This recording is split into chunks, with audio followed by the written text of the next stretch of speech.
परीक्षा सहपाठी में आप सभी का हार्दिक स्वागत है। Good evening to all of you. मैं रितु।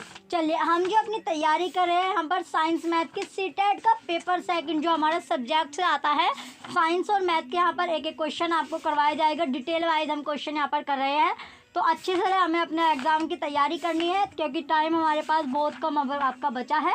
चलिए, अच्छे से तैयारी करने के लिए सबसे पहले आपको चैनल को सब्सक्राइब करना होगा, जिससे आप डेली जो अपनी क्लासेस आपकी चलती हैं, डेली की जो आप क्लास है वो आप ले सको, तो आपको नोटिफिकेशन आता है क्लासेस का। तो सबसे पहले अब हम पहले क्वेश्चन जो हमारे इसमें पूछा गया है साइंस और मैथ में, पहला क्वेश्चन यहाँ पर आता है कि यदि x है तो x के बराबर आपको दिया गया है 2 की पावर 3 है, गुना 3 की पावर 2 है, गुना 5 की पावर 3 आपको दी गई है, गुना 7 की पावर 3 आपके है। तो y की वैल्यू क्या दी गई है? y बराबर आपका दिया गया है कि 2 की पावर 2 है, गुना 3 की पावर 3 है, मल्टीप्लाई 5 की पावर 4 है, मल्टीप्लाई 7 की पावर 3 है। इसी तरह z की आपकी दी गई है वैल्यू कि z में है कि 2 की जो पावर है वो आपकी 2 की पावर 4 होगी, 3 की पावर 4 है, 5 की पावर 2 है और 7 की पावर 5 है। ये सभी मल्टीप्लाई में आपका दिया गया है। तो अब पूछा है कि तो x, y और z का जो महत्तम समापवर्तक आपका पूछा गया, यानी HCF क्या होगा x, y और z का, एक्स वाई जेड का समापवर्तक क्या होगा। तो चलिए, सबसे पहले हम यहाँ पर क्या करेंगे, तो यहाँ पर आपकी जो पावर आपको दी गई है, तो एक्स वाई जेड का जब हम महत्तम समापवर्तक निकालेंगे, HCF अगर निकालते हैं तो HCF इसमें आएगा क्या, तो HCF यहाँ पर आता है 2 की पावर। तो HCF अगर हम इनका निकालते हैं एक्स वाई जेड का, ये आपका हो गया एक्स वाई और जेड का HCF। तो अगर हम इनका HCF निकालेंगे तो ये आएगा HCF 2 की पावर 2 आ जाएगा, गुना 3 की पावर 2 आएगा, गुना 5 की पावर आपका 2 आएगा, गुना 7 की पावर 3। ये आपका हो गया। तो यहाँ पर हमने देख लिया, तो तीनों के कॉमन हमने ले लिया। अब इसको यह आ जाएगा 2 की 2 दूनी 4, 2 का स्क्वायर है तो 2 दूनी 4 हो गया, गुना 3 तिया 9 आपका आ जाएगा, गुना 5 पंजे 25 हो गया, गुना 7 तिया यानी 7 से यह आपका हो जाएगा। अब ये हमने गुना 7 की क्यूब हमने ऐसे के ऐसे रख ली। अब चलते आगे, तो ये आ जाएगा 9 चौक 36, 36 की और 25 की मल्टीप्लाई अगर हम करते हैं तो कितना आएगा, 900 आपका आएगा। कितना आ जाएगा, 900, और 900 की मल्टीप्लाई हमें करनी है 7 की क्यूब से। तो अब हम इसकी क्यूब ना बना ले, जो 900 आपका है इसे स्क्वायर में, यानी कि किसका स्क्वायर होगा, 30 का स्क्वायर क्या होता है 90, तो 30 का स्क्वायर हमने इसको कर लिया और गुना है 7 की क्यूब, क्योंकि यहाँ पर अब आपको देख ले कौन सा ऑप्शन में 30 स्क्वायर गुना 7 के क्यूब दिया गया है, ऑप्शन फर्स्ट में, तो ऑप्शन फर्स्ट यहाँ पर राइट हो जाएगा। तो 30 स्क्वायर गुना 7 की क्यूब आपका ऑप्शन फर्स्ट में, ऑप्शन फर्स्ट यहाँ पर राइट हो जाएगा। चलिए नेक्स्ट क्वेश्चन की ओर बढ़ते हैं। नेक्स्ट है क्वेश्चन नंबर 32। यदि 522 72 की वैल्यू दी गई है कि पी की जो वैल्यू है वो 2 है और क्यू की वैल्यू 3 है, और क्यू की जो इनकी जो पावर दी गई है 2, 3 और 4 आपको दी गई है। तो जहाँ पर अब आपका क्वेश्चन है कि पी, क्यू और आर अभाज्य संख्या है। कैसी संख्या है? अभाज्य संख्या है, प्राइम नंबर है। तो 2 इसमें दिया गया ब्रैकेट में आपका 2p + q - r का मान पूछा गया है, वैल्यू इनकी पूछी गई है। तो वैल्यू अगर पूछी गई है तो सबसे पहले जो 5 2 2 7 2 का हम इसके गुणनखंड कर लेते हैं। क्या कर लेते हैं? तो अगर इसके 5 2 2 7 का अगर हम गुणनखंड करेंगे तो गुणनखंड करने के बाद आता क्या है, ये आपका वैल्यू ये है 5 2 2 7 2 का। तो यहाँ पर इसके गुणनखंड करेंगे, तो अगर हमने इसके गुणनखंड कर लिए तो गुणनखंड करने पर ही क्या आएगा, ये आपका आता है गुणनखंड पर कि 2 गुना 2 गुना 2 गुना 2 गुना 3 बार आपका 3 आ जाएगा, 3 बार 3 होगा, गुना 11 गुना 11 ये आपका हो जाएगा। तो यहाँ पर आ जाएगा 2 की पावर 4 गुना 3 की 3 कितनी बार है, 3 बार आपका है, और 11 कितनी बार है, 2 बार आपका। तो ये आपका हो जाएगा। अब हमें दिया गया है कि p की वैल्यू, p की पावर 2 है, q की पावर 3 है, और जो r है उसकी जो पावर दी गई है वो 4 आपकी है, ये आपको दी गया है। चलिए, अब ये आपको यहाँ पर दिया गया है, क्वेश्चन में आपको यहाँ पर दिया गया। अब इसको करते हैं। चलिए, ये आपका जो था, तो हमने क्या किया, हमने किया है, ये था आपका 52 272 बराबर आपको दिया गया पी की पावर गुना क्यू की पावर गुना आर की पावर। तो हमने पी की पावर इधर लिख ली, तो ये क्या किया, पी की पावर है गुना क्यू की पावर गुना आर की पावर लिखने के बाद हमने क्या लिखी, जो ये 52 72 के जो गुणनखंड आया है वो हमने यहाँ पर लिख लिया। ये आया है जो 2 की पावर 4 आपको दिया गया है। तो इसमें तो यहाँ पर हमने किया कि 11 की पावर 2 कर लिया गुना 11 की पावर 2 हो जाएगा, और जो Q यानी 3 की पावर 3 है और 2 की पावर 4 आपका आ गया, यह आपका आता है। अब इसको सोल्व कर लेते हैं। यहाँ पर जो हमने लिखा, अब यहाँ पर ये आपका आया कि P की जो वैल्यू है, यहाँ पर हमने देखा कि P की वैल्यू कितनी आई, 11 आई। P की जो वैल्यू थी वो 11 आ गई। Q की जो वैल्यू रखी वो 3 हमने रख ली, और R की जो वैल्यू रखी वो हमने क्या रखी, 2 रख ली। तो अब इसको यह फॉर्मूला दिया है, इसके अनुसार हमें इसे सोल्व करना है। तो 2PP plus Q minus R ये हमारा है। तो यहाँ पर हमने जो वैल्यू है वो रख लेनी है। तो ये आपका हो जाएगा 2 गुना 11 प्लस Q की वैल्यू क्या है, 3 आपकी है, तो 3 हमने रख ली, माइनस के R, तो R की वैल्यू है 2, ये रख ली। अब इसको करना है कि 11 दूनी 22, 22 और 3 25 आपका, 22 और 3 कितना होता है, 25 आपका होता है, और 25 में से 2 हमें माइनस करना है, तो कितना आ जाएगा, 23 आपका आएगा। और 23 कौन से ऑप्शन में दिया गया, ऑप्शन थर्ड में आपको दिया गया है, तो ऑप्शन थर्ड यहाँ पर राइट हो जाएगा। अब चलते हैं नेक्स्ट क्वेश्चन की ओर।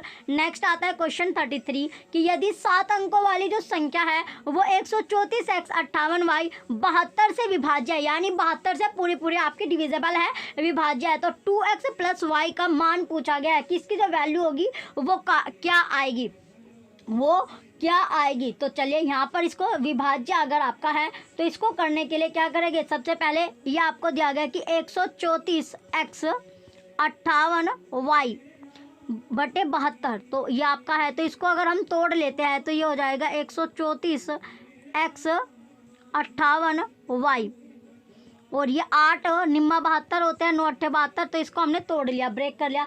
तो इसमें क्या है, जो 8 से जो होते हैं वह अंतिम, तो इसमें अब हम देख लेते हैं। तो यहाँ पर तो अब इसमें क्या करना है, अगर यहाँ पर 8 और 9 यानी कोई भी संख्या अगर 8 से पूरी पूरी अगर वो कट रही है, विभाज्य हो रही है, तो क्या करना है हमें, उसमें जब हम 8 का जो रूल देखते हैं उसमें है कि अंतिम जो 3 अंक होते हैं, अंतिम 3 अंक क्या होते हैं, 8 से विभाज्य आपके होते हैं, अंतिम के आखिरी के जो 3 अंक है वो 8 से भाग्य आपके हो गए। और अगर हमने यहाँ पर अगर हम मान ले कि y की जो संख्या है, y की जो y हमें दिया गया है, y की जगह अगर हम 4 रख लेते हैं, तो 4 रखने पर अंतिम संख्या, अंतिम अंक क्या हो जाएगी आपका, यहाँ पर अगर हम y की जगह पर 8 रखते हैं तो ये 8 से आपका पूरी तरीके से आप यहाँ पर देख सकते हैं, 8 और 5 कितना होता है, 13 आपका होता है। यहाँ पर अगर 8 और 5 13, अगर इसमें 13 आपका हो गया, तो इसमें अगर हमने यहाँ पर 4 रख लिया, तो 4 अगर हम यहाँ पर रख लेते हैं तो ये आपका हो जाएगा 13 रखने पर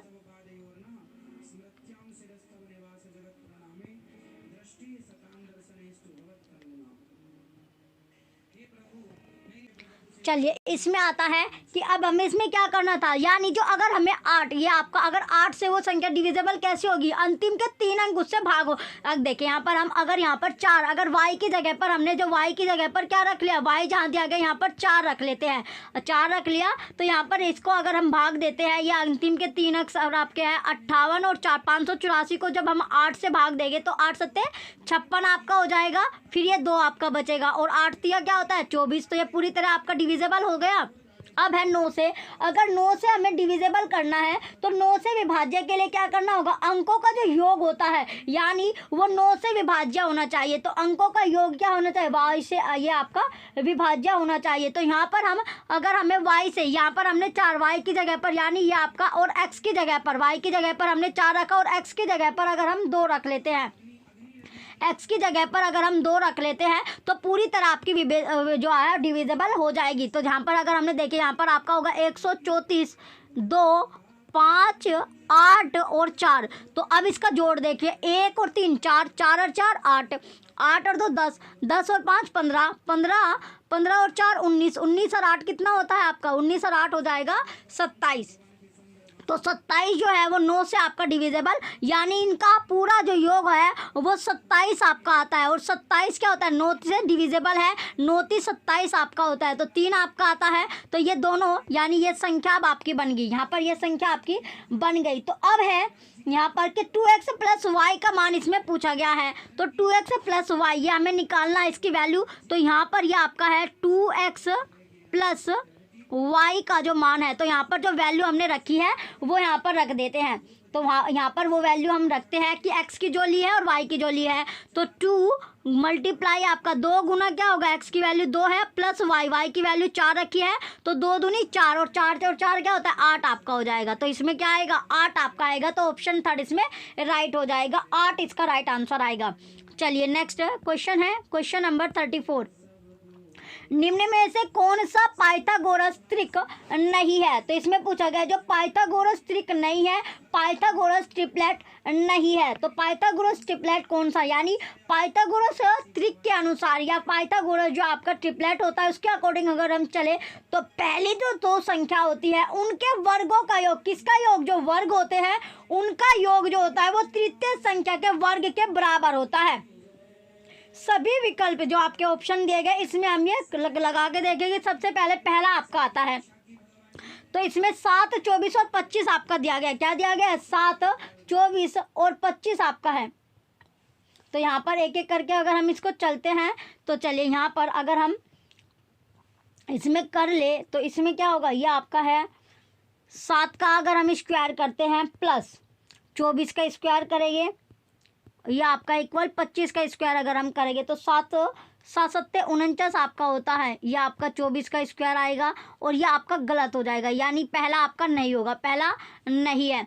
अब चलते हैं दूसरे की ओर, सेकंड है अब आपका, तो सेकंड में क्या है 8 का स्क्वायर हमें करना है, उसके साथ साथ प्लस 15 का स्क्वायर करना है, देन हमें 17 का स्क्वायर इसमें करना है। तो 8 का स्क्वायर क्या होगा, 8 8 64 होता है 8 का स्क्वायर, फिर 15 का स्क्वायर आपका 225 हो जाएगा और 17 का जो स्क्वायर होगा वो 289 आपका होता है।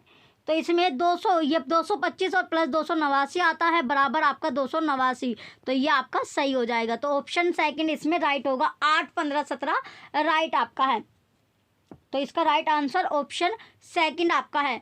अब चलते हैं नेक्स्ट क्वेश्चन की ओर। क्वेश्चन नंबर 35 है कि उस कोण का माप जिसके संपूरक का माप कोण के पूरक के माप के 4 गुना के बराबर है वो निम्न है। तो कौन सा होगा ये आपसे पूछा गया है, तो कौन सा आपका होगा। तो मान लिया हमने कोण क्या है, हमने माना कि जो एंगल है वो एक्स आपका है, एंगल जो है वो क्या माना, एंगल हमने मान लिया एंगल एक्स है, ठीक है। तो तब जो कोण है उसका जो संपूरक कोण आपका होगा, कौन सा संपूरक जो कोण आपका बनेगा सप्ली, ये आपका संपूरक कोण अगर, तो संपूरक अब है संपूरक कोण, कौन सा कोण संपूरक कोण, तो संपूरक जो कोण होगा वो हो जाएगा 180 - x, कितना 180 - x आपका होगा। तो अब पुनः दोबारा से जो संपूरक कोण के पूरक कोण का मान, तो संपूरक कोण का जो पूरक का मान होता है, पूरक कोण का मान किसका, पूरक कोण, तो ये होता है पूरक, आपको कल भी बताया था ये 90 है आपका होगा, तो 90 में से x हमने घटा दिया। अब इसके क्वेश्चन के अकॉर्डिंग अगर हम चले तो ये हो जाएगा 180 - x बराबर 4 आपका होगा, क्योंकि 4 गुना आपका है, तो 90 - x आपका हो जाएगा। तो अब 180 - x, तो ये हो जाएगा 9 चौक 36 यानी 360 आपका आ जाएगा, माइनस के 4x आ गया। तो अब हमें क्या करना है, जो x के यहाँ पर आपका अब आपका आगे आएगा, तो अब इसको करते हैं तो ये हो जाएगा माइनस के 180 आपका हो जाएगा इक्वल माइनस के, यानी एक जो 4x आपका था ये माइनस हो गया, इसमें से हमने एक x घटा दिया, तो कितने बचे 3x आपके बच जाएंगे, ये 3x हो जाएगा, माइनस के आपके हो गए।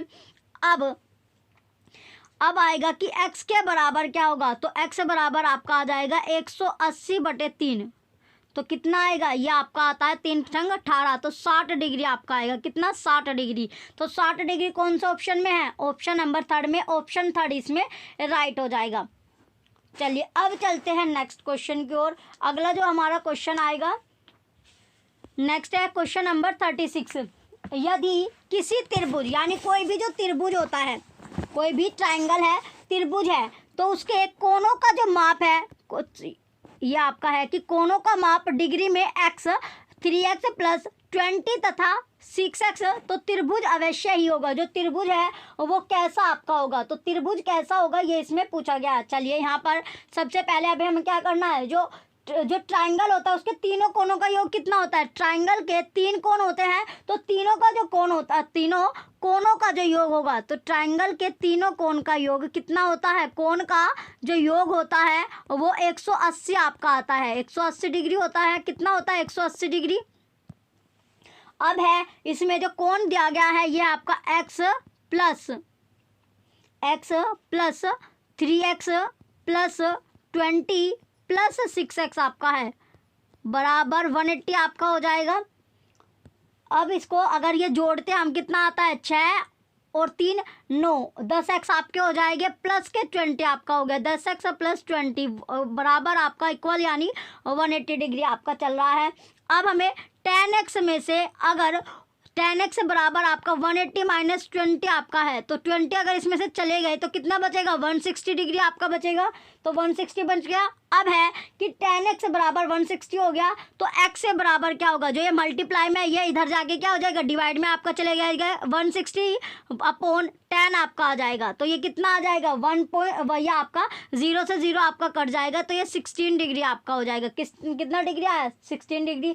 तो x का जो मान आया वो सबसे बड़े कोण में रखने पर यहाँ पर तो त्रिभुज अवश्य ही होगा। अगर जो x का मान हमने है, जो x की वैल्यू हमारी 16 आई, x की वैल्यू कितनी आई, 16, अगर इस वैल्यू को जो सबसे बड़ा जो मान है यानी 6x आपका दिया गया, सबसे बड़े कोण में रखने पर क्या होगा, तो अगर ये आपका है 6x, अगर हम 6 की मल्टीप्लाई 16 से करते हैं तो 16 छिक्की 96 आपका हो जाएगा, तो कितना आया, 96 डिग्री आपका आता है, जो कि एक क्या होता है, अधिक कोण आपका होता है, क्योंकि 90 से ज़्यादा आपका है तो ये अधिक कोण आपका होगा, यानी 90 से जो ज़्यादा होता है वो आपका क्या कहलाता है, वो ऑब्ट्यूज ट्रायंगल आपका कहलाता है, अधिक कोण त्रिभुज होता है। तो ये हो जाएगा आपका 96 डिग्री है तो 90 से ज़्यादा है तो अधिक कोण त्रिभुज होगा, ऑप्शन फर्स्ट राइट हो जाएगा।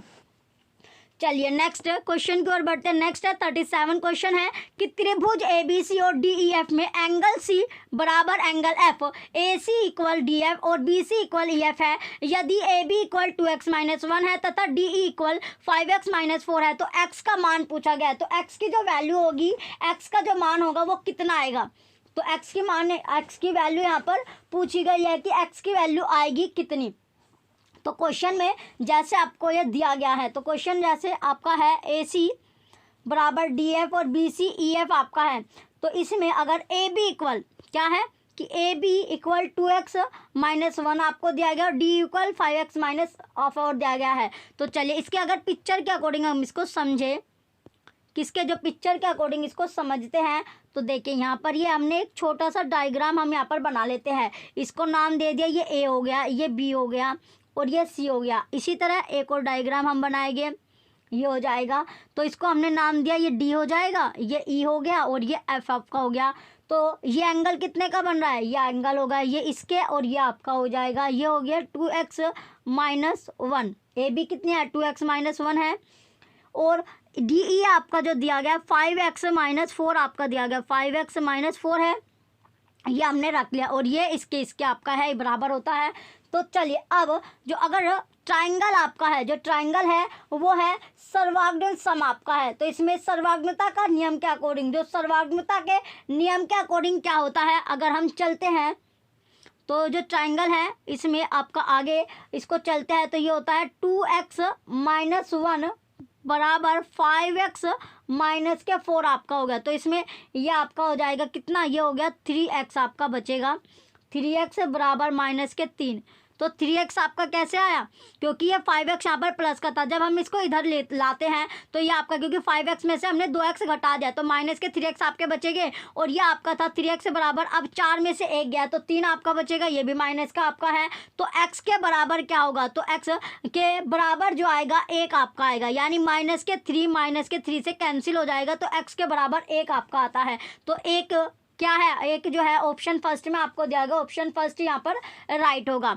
नेक्स्ट आता है क्वेश्चन नंबर 38 कि किसी त्रिभुज की एक भुजा, कोई भी जो त्रिभुज है, हमने कोई भी त्रिभुज ले लिया, कोई भी त्रिभुज है, उसकी एक भुजा 5 सेंटीमीटर तथा दूसरी भुजा 10 सेंटीमीटर है और इसका परिमाप p सेंटीमीटर है, जहां p एक पूर्णांक है। p के न्यूनतम और अधिकतम संभव मान क्रमशः है। तो अधिकतम और संभवतः मान जो क्रमशः होंगे वो कौन से होंगे? तो मान लिया कि ट्राइंगल की तीसरी भुजा क्या है, जो ट्राइंगल है उसकी तीसरी जो भुजा होगी वो x है। तो हमने सपोज किया कि तीसरी भुजा क्या है, तीसरी जो भुजा है, जो साइड है, वो क्या हो जाएगी, ये आपकी x हमने मान ली, सपोज किया। तो इसमें चलते हैं, अब हमें p बराबर आपका हो जाएगा 10 + 5 + x, ये आपका हो जाएगा, ठीक है। इसके बाद आता है p बराबर 15 - x आपका हो जाएगा, ये आपका हो गया।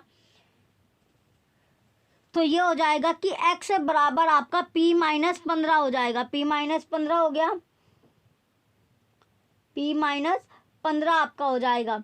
तो अब p के स्थान पर, जो p है उसके स्थान पर ऐसी संख्या रखो जिसमें दो भुजाओं का योग क्या हो, तीसरी भुजा की बड़ी हो। तीसरी यानी दो भुजों का जो योग होना चाहिए वो तीसरी भुजा का बड़ा हो, यानी तीसरी भुजा से बड़ी होनी चाहिए। तो जैसे p की अगर हमने वैल्यू अगर 21 और 29, जो 21 और 29 है रखने पर, 21 अगर 29 हम रख देते हैं तो p का जो न्यूनतम, यानी जो p का न्यूनतम और अधिकतम, न्यूनतम और अधिकतम कोण जो होगा वो 21 और 29 होंगे। क्या होगा, 21 और 29 आपका हो जाएगा। तो 21 और 29 ऑप्शन थर्ड में, ऑप्शन थर्ड इसमें राइट हो जाएगा। चलिए नेक्स्ट क्वेश्चन है, क्वेश्चन नंबर 39।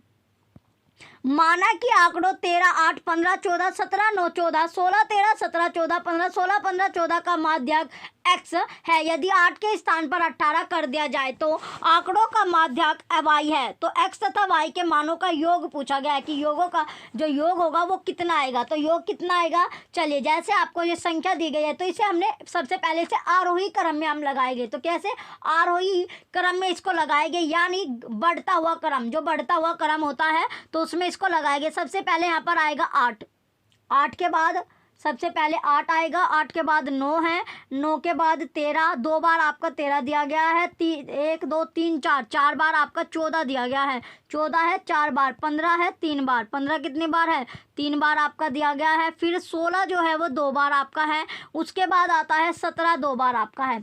तो इसमें जब विषम संख्या का माध्याक निकालते हैं तो यहाँ पर आ जाएगा, तो ये x के बराबर होता है n+1/2।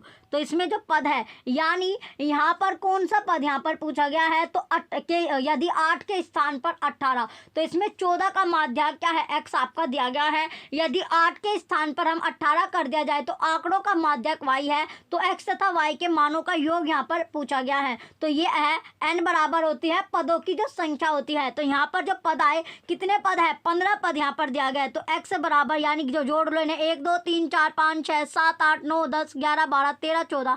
तो यहाँ पर कितने पद आपके हैं, ये पद आते हैं 1 2 3, यानी 1 2 3 4 5 6 7 8 9 10 11 12 13 14 15 पद आपके आते हैं। कितने पद हैं, 15 पद यहाँ पर आते हैं। तो 15 पद यहाँ पर हो गए। यहाँ पर 14 आपका 4 बार था, तो 1 बार और आपका 14 था, यहाँ पर आप लिख लो 1 बार और 14 था। तो ये हो जाएगा 15 + 1, तो 15 + 1/2, तो कितना हो जाएगा 16/2, जो कि आपका 8 आएगा। कितना आएगा 8, 8वां पद। तो 8वां पद आपको देखना है कि 8वां पद है कौन सा, 1 2 3 4 5 6 7 और 8, यानी 14 आपका। तो x के ये कितना, यानी यहाँ पर 14 आता है, तो x बराबर हो जाएगा 14, यानी 8वां पद इसमें 14 आता है। तो इसमें पर्सन के अकॉर्डिंग अगर हम चले तो 8 के स्थान पर, जहाँ पर 8वां पद आपका, तो 8 के स्थान पर अगर हम 18, यानी 14 की जगह हम 18 लिख देते हैं, तो 18 करने पर आंकड़े का क्रम निम्नवत होगा। तो कैसे उसका जो पद होगा वो कैसे होगा, यानी यहाँ पर जो 8वां पद आया, यानी यहाँ पर हमें, तो इसमें 18 कर देते हैं। तो अब माध्याक क्या होगा, तो अब जो माध्याक आपका हो गया, चलिए यहाँ पर हमें क्या करना है, यहाँ पर जो 8वां, यहाँ पर हमें 18 इसमें ऐड कर देना है। तो जैसे ही हम यहाँ पर 18 रखते हैं तो इसमें जो आपका सीक्वेंस बनेगा, ये सीक्वेंस बन जाएगा। फिर 9 13 13 14 14 14 14 15 दो बार आपका है, 16 भी दो बार आपका है, देन आता है 17 दो बार, इसके बाद आपका 18वां पद आ जाएगा क्योंकि 18 हमें लिखना है। अब जो माध्याक आपको दिया गया तो y जो है y बराबर 15 आपका दिया गया है, तो y के बराबर क्या रखना है, 15 हमें रखना है। तो y के बराबर क्या रखना है, 15। तो अब हमें क्या जोड़ना है, 15 और यानी x और y हमें जोड़ लेना है। y बराबर आपका क्या है, 15 के मानों का। तो यहाँ पर तो इसमें आपका अगला जो आपका अब माध्याक पूछा गया है कि y बराबर अब जो माध्याक आएगा वो आपका 15 आ जाएगा। तो 15 आएगा, जैसे आपका 8वां पद होता है तो 8वें के स्थान पर यहाँ पर अब आपका 15 आ जाएगा। तो अब 15 में से क्या करना है, 15 + 14 में जोड़ देना है। तो 15 और 14 जोड़ने पर 29 आपका आएगा। तो कितना, 29 आपका आएगा। तो 29 कौन से ऑप्शन में, ऑप्शन थर्ड में। तो ऑप्शन थर्ड यहाँ पर राइट हो जाएगा। चलिए नेक्स्ट क्वेश्चन आता है, क्वेश्चन नंबर 40 है कि किसी थैले में 3 सफ़ेद 2 नीली और 5 लाल गेंदें हैं। थैले में से यदृच्छता एक गेंद निकाली जाती है, निकाली गई गेंद लाल रंग की नहीं है, इसकी क्या प्रायिकता है। तो इसकी जो प्रायिकता है वो पूछी गई है कि प्रायिकता क्या होगी। चलिए मान लिया हमने जो टोटल जो गेंद है, जो बॉल है तो कुल गेंद, तो सबसे पहले है कि कुल जो गेंद होगी, कुल गेंद, तो कुल गेंद है कितनी, इसमें हमने मान लिया कि 3W 2B और 5R, यानी 3 सफ़ेद कलर की होगी और 2 ब्लू की होगी और 5 इसमें रेड कलर की हमने दी गई है, यानी ब्लू आपकी है नीली। तो ये हमने रख लिया। अब है कि अगर इसको जोड़ते हैं तो ये हो जाएगा 3 और 2 5 और 2 5 10। तो ये आपका ये कितना आता है टोटल, अगर हम इसके करें ये 10 आपका आएगा, यानी टोटल हमने करने पर 10 आता है जोड़ने के बाद, तो 10 आपका आएगा। तो इसके बाद है, तो अब इसको अगर हम सोल्व करते हैं, सोल्व अगर यहाँ पर करके देखते हैं तो लाल गेंद ये आपका, चलिए इसको निकालने का इसमें सबसे पहले हम करते हैं कि जो HS आपका है तो वो टोटल कितना है, ये आपका आता है 3 + 2 + 5 10 आपका आ जाएगा। अधिकतम क्या है 5 आपकी, यानी तो 5 आपका आता है, यह हो जाएगा HE, यानी HE कितना है आपका, ये 5 है, यानी अधिकतम किसका 5 का ज़्यादा है, ये 5 है सबसे ज़्यादा इसमें। तो लाल गेंद निकालने की जो प्रायिकता है, तो लाल गेंद निकालने की अगर हम प्रायिकता देखते हैं तो यहाँ पर इसमें हमें रखना है कि HE बराबर HE बटे HS हम रखेंगे। तो HS अगर हम रखते हैं तो ये हो जाएगा 5/10। तो इसमें क्या आता है 1/2 आपका आएगा। तो लाल गेंद ना रखने की जो ना निकालने की जो प्रायिकता अगर हम रखते हैं, क्या जो लाल गेंद ना निकालने की, ये तो होगी लाल गेंद निकालने की, अगर ना निकालने की प्रायिकता हो, ना निकालने की, तो ना निकालने में हो जाएगा आपका 1 माइनस कर देंगे इसमें से 1 - 1/2। तो कितना आ जाएगा, इसको सोल्व करने के बाद भी आपका 1/2 आता है। तो 1/2 कौन सा ऑप्शन में है, चलिए ऑप्शन देखते हैं 1/2 कौन सा ऑप्शन में है, ऑप्शन नंबर 4 में, यही आपका राइट होगा। अब चलते हैं नेक्स्ट क्वेश्चन की ओर। अब आता है अगला क्वेश्चन हमारा, क्वेश्चन नंबर 41। क्वेश्चन है 41 की किसी घनाभ, कोई भी जो घनाभ होता है उसका, क्वेश्चन जो है घनाभ है उसका कुल पृष्ठीय, क्या कुल जो पृष्ठीय होता है, तो कुल पृष्ठीय क्षेत्रफल 194 सेंटीमीटर स्क्वायर है। यदि इसकी लंबाई 8 मीटर है तथा चौड़ाई 6 मीटर है तो इसका आयतन मीटर स्क्वायर में है। तो इसका आयतन मीटर स्क्वायर में क्या होगा। तो हमने माना कि जो घनाभ की लंबाई और जो चौड़ाई और जो ऊंचाई आपकी है, यानी तो इसमें LMB, अब इसमें तो लेंथ कितनी दी गई है, इसमें लेंथ जो है, लेंथ यहाँ पर दी गई है आपकी 8 मीटर और ब्रेथ जो है वो 6 मीटर दी गई है। कितनी मीटर, 6 मीटर। और जो घनाभ का कुल पृष्ठ है जो क्षेत्रफल है वो 194 मीटर आपका दिया गया है। तो अब इसको निकालने के लिए ये है 2, इसका फॉर्मूला लगाते हैं 2LB + BH + HL आपका होता है, प्लस ये है प्लस HL होता है। इसके बाद ये आपका जो क्षेत्रफल दिया गया 194 मीटर स्क्वायर आपका हो गया।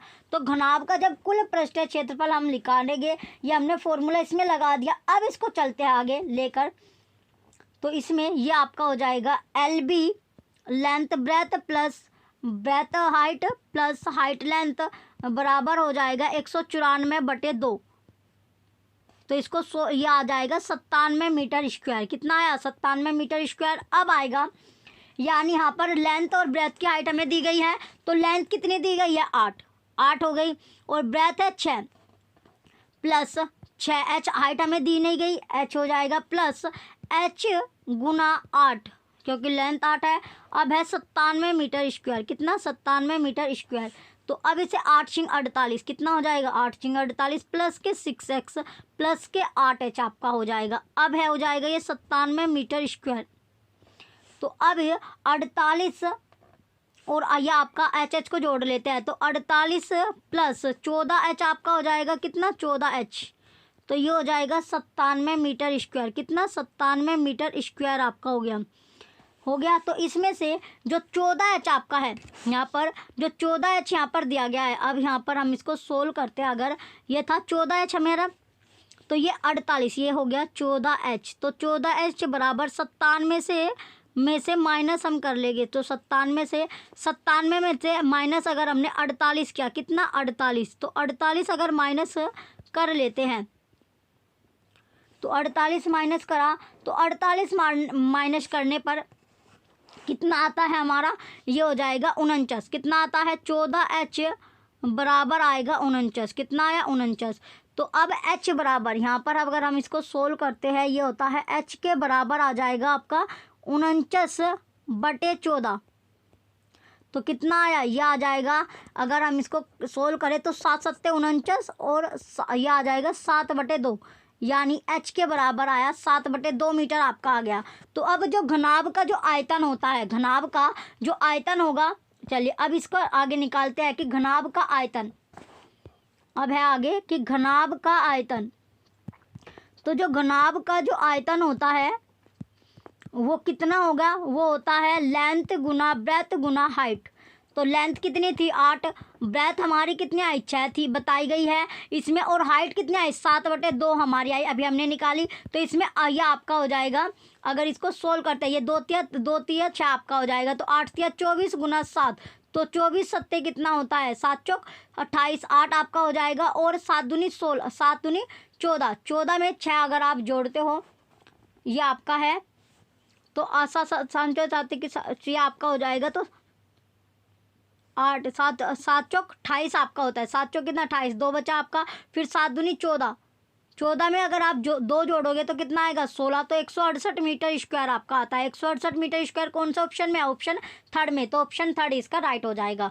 चलिए नेक्स्ट क्वेश्चन की ओर है। नेक्स्ट आता है क्वेश्चन नंबर 42 कि किसी समलंब का क्षेत्रफल 105 सेंटीमीटर स्क्वायर है और उसका शीर्ष लंब 7 सेंटीमीटर है। यदि समांतर भुजाओं में से एक भुजा दूसरी से 6 सेंटीमीटर अधिक लंबी है, तो लंबी भुजा की जो लंबाई है वो सेंटीमीटर में क्या होगी? तो सेंटीमीटर में इसमें पूछा गया है कि क्या होगी। तो इसमें मान लिया आपने, जो समांतर, जो आपका समलंब की एक समांतर भुजा कितनी मान ली? x सेंटीमीटर आपने मान ली, यानी ये हमने सपोज किया कि x सेंटीमीटर है। तो इसमें जो दूसरी भुजा, ये पहली भुजा आएगी, तो दूसरी जो भुजा होगी, वो दूसरी भुजा अगर हम देखें तो वो हो जाएगी x + 6 सेंटीमीटर। ये हमने दूसरी भुजा मान ली। अब समलंब का जब हम क्षेत्रफल निकालेंगे, क्या निकालेंगे? क्षेत्रफल। तो क्षेत्रफल निकालने के लिए ये आपका 1/2 गुना समांतर भुजाओं का जो योग होता है, समांतर भुजाओं का योग लेना है, प्लस इंटू शीर्षलंब की दूरी लेनी है हमें, शीर्षलंब की दूरी। तो समलंब का जो क्षेत्रफल हमें दिया गया है, तो यहाँ पर समलंब का क्षेत्रफल क्या दिया गया? 105 सेंटीमीटर स्क्वायर। तो 105 हमने ले लिया, फिर है 1/2 आपका हो जाएगा। इसके बाद मल्टीप्लाई में आता है जो हमें समांतर भुजाओं का जो योग होता है वो लेना है। तो समांतर भुजाओं का योग था, हमने जो दूसरी ली थी x + x हमारा था। इसके बाद मल्टीप्लाई 7, यानी शीर्षलंब की जो दूरी हमें दी गई है 7 सेंटीमीटर दी गई है, तो ये 7 हमने ले ली।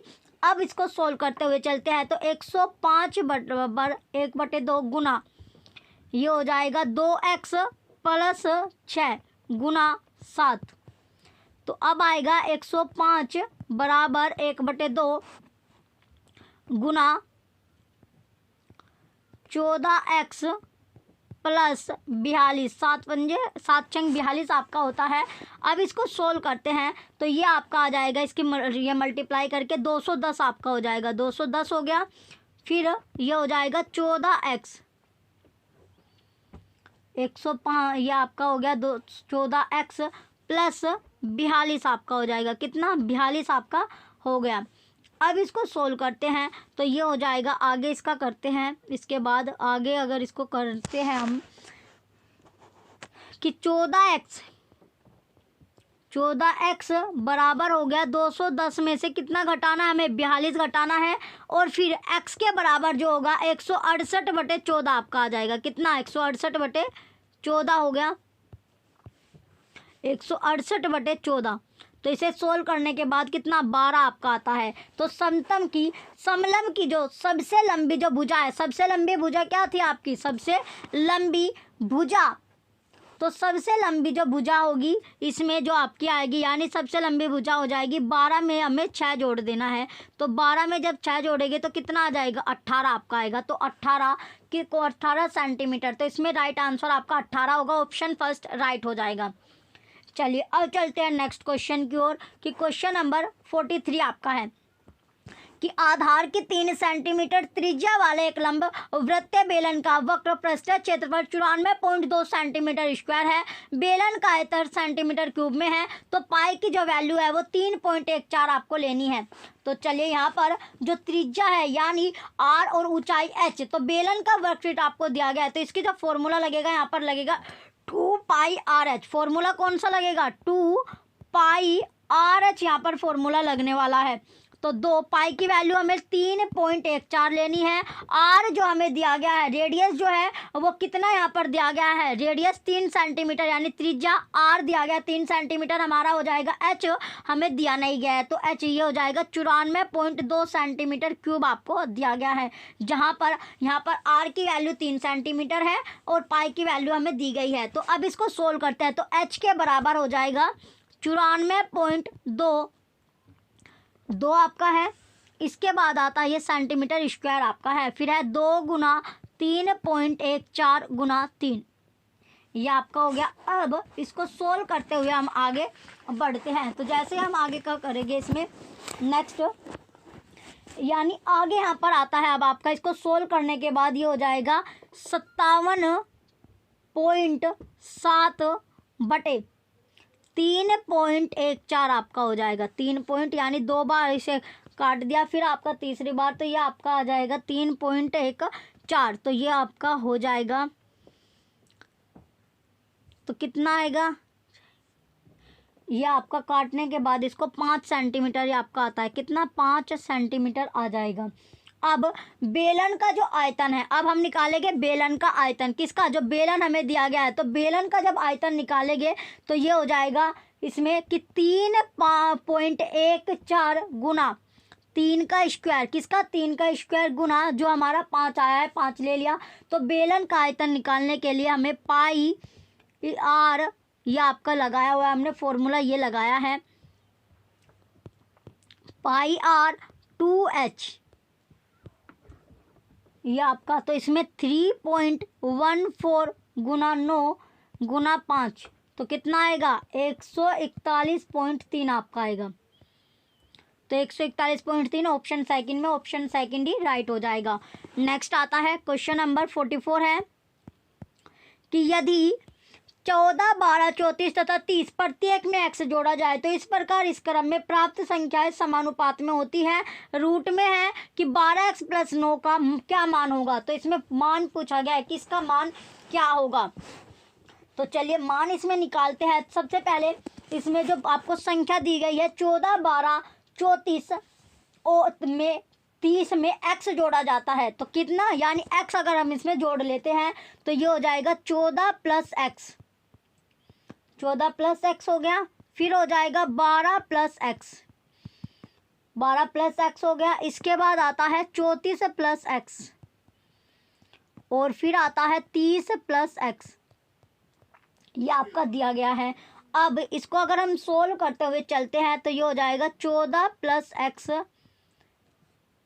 Multiply 12 plus x, 14 plus x आपका हो गया। इसके बाद 14 प्लस x हमने ले लिया, देन आता है 14 प्लस x के बाद 30 प्लस x, ये हो गया 30 प्लस x हमने ले लिया। फिर बराबर 12 प्लस एक्स हो जाएगा। 12 प्लस एक्स मल्टीप्लाई जो है इसमें 34 प्लस एक्स, 34 प्लस एक्स हमने लिया। तो अब इसको जो समान अनुपात के नियम से अब इसको हम सोल्व करेंगे। तो सोल्व करने के बाद इसको आगे अगर हम चलते हैं तो एक्स की जो वैल्यू है यहाँ पर जो है, तो इसमें हमने ले लिया कि 14 गुना 30 आपका हो गया। इनकी मल्टीप्लाई करने के बाद ये हो जाएगा कि 14 गुना 30 हमने ले लिया, 14 गुना 30 आपका हो गया प्लस के 14 गुना एक्स आपका हो गया, 14 गुना एक्स हो जाएगा, 14 गुना एक्स प्लस 30 गुना एक्स, 30 गुना एक्स आपका आएगा, 30 गुना एक्स हो गया। इसके बाद प्लस आता है एक्स गुना एक्स, एक्स गुना एक्स आपका आएगा। देन इसके बाद ये आपका इधर वाला जो है ये आपका हो जाएगा 12 गुना 34, 12 गुना 34 प्लस 12 गुना एक्स, 12 गुना x plus x plus 34 plus x गुना 34 आपका हो गया। फिर है प्लस एक्स गुना एक्स, एक्स गुना एक्स आपका हो जाएगा।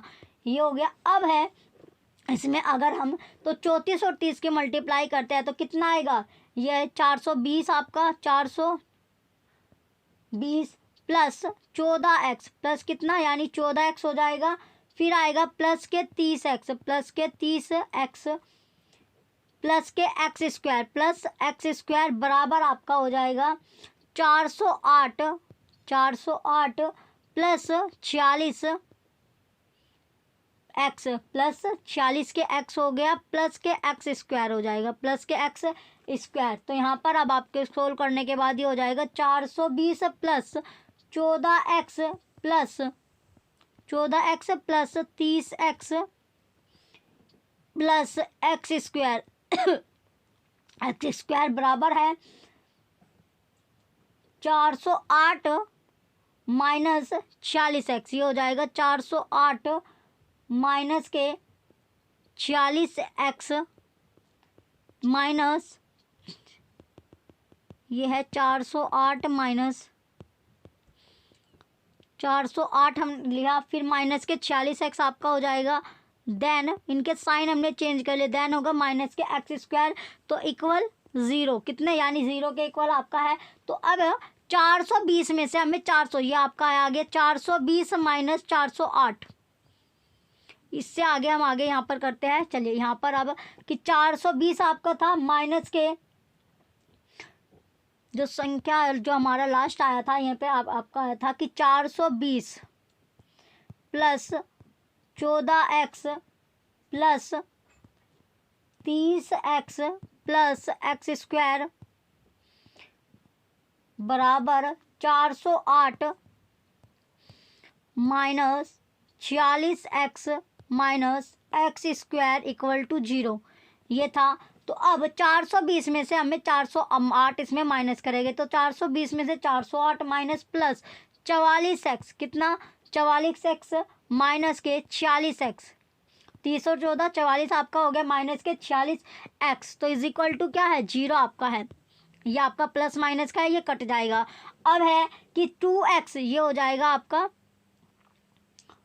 44 यानी माइनस के 46 में से 44 आपका जाएगा तो माइनस के 2x आपका बचेगा, तो ये हो जाएगा तो माइनस के 2, ये 46 में 420 आपका, तो माइनस के ये आपका 420 आपका है, तो इसमें से आपका जो गया 12 आपका बचेगा। यहाँ पर 12 माइनस के 2x आपका बचा।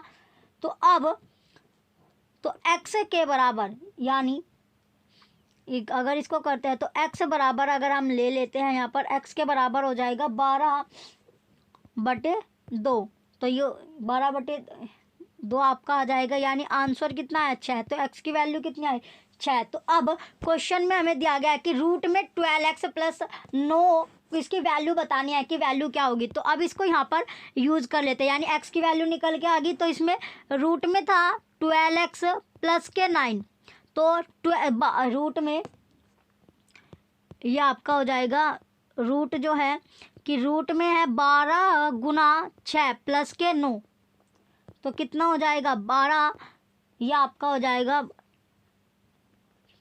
72 प्लस 9, ये रूट में आपका चल रहा है अभी। अब ये हो जाएगा 81, तो ये कितना हो जाएगा, ये आपका 9 हो जाएगा। तो 9 कौन से ऑप्शन में आपका दिया गया, ऑप्शन नंबर सेकंड में, ऑप्शन सेकंड ही राइट हो जाएगा।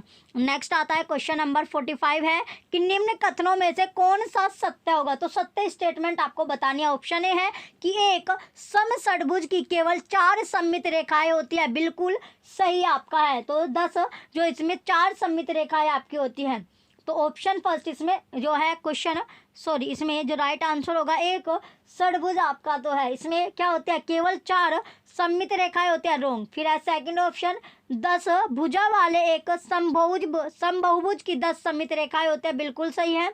थर्ड है कि एक वृत्त की कोई सममित रेखाएं नहीं होती है, रोंग। फोर्थ है कि एक कोण की 2 सममित रेखाएं होती है, ये भी रोंग। तो इसमें राइट आंसर आपका ऑप्शन सेकंड है। नेक्स्ट आता है क्वेश्चन नंबर 46 है, x का वह मान जो समीकरण आपको दिए गई है 10x + 6 + 8 8x - 3 = 15, तो 5x - 4 आपका है को संतुष्ट करता है, वह निम्न समीकरण को भी संतुष्ट करेगा। तो इसमें से कौन से समीकरण को वो संतुष्ट करता है, ये इसमें पूछा गया है।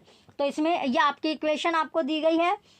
तो इसको अगर हम सोल्व करते हुए अगर चलते हैं, तो ये थी इक्वेशन जिसमें आपको दिया गया 10x + 6 + 8x - 3 बराबर 5x - 4, ये इक्वेशन है। तो इसको अगर हम सोल्व करते हैं, ये हो जाएगा 10x + 60 + 8x - 24 बटे ये आपका बराबर आएगा 24 के बाद 25x - 20, कितना 20 आपका हो जाएगा। अब ये हो गया 10x + 60 + 8x -24 - 25x +20 = ये आपका बराबर 0 हो जाएगा।